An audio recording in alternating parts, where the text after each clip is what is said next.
My mother was born in 1931.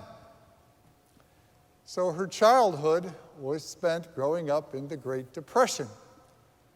My grandfather, of course, was working at Ford's, but got laid off during the Depression. But fortunately, he had about 15, 20 acres of land, and he kept 2 cows, and they had a chicken coop with a lot of chickens, and a very large vegetable garden, and their uncle next door had an apple orchard, so my mother never went hungry.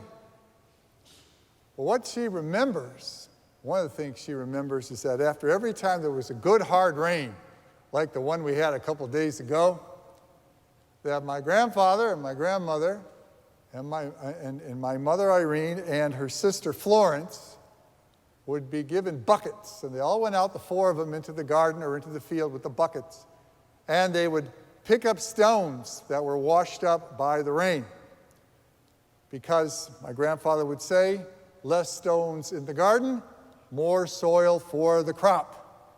Also, it made it easier to plow the next year. She remembers picking the stones. Also, when they weren't picking the stones, they had to do their fair share of weeding in the garden. You know, my mother, I have to say this about my mother. She could wield a mean hoe, man. She chopped those weeds like crazy. I could remember that when she had her own garden. That's probably where she learned to do it. Because less weeds, more nutrients for the crop. Keep that in mind. Because today's gospel, if you keep a garden at home, you'll understand this. But God's grace is like that seed falling down. And God's grace comes upon us every single day, whether we recognize it or not. God's grace comes to us in many, many ways, but it comes to us every single day of our lives. But how do we receive it? There's some days that we're just so angry about something or so caught up into issues of the day or whatever's going on in their lives that we'll go through that day just not giving God a thought. And we're like the stony path. God's grace came, birds ate it up. It wasn't part of our life that day. And then sometimes God's grace comes upon us, but the pleasures of life, or which we think are so important at that moment, block that grace from growing, like the rocky ground. And sometimes we have days God's grace comes upon us, but we get tempted. The devil tempts us into doing things and seeing things and reading things we shouldn't be doing.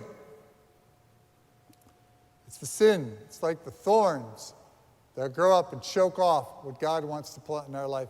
But then there are the days when we are really open to that grace that came upon us. And we're open and we let it in our lives and let it transform our lives with all the challenges that come with it in order to grow closer to God Himself.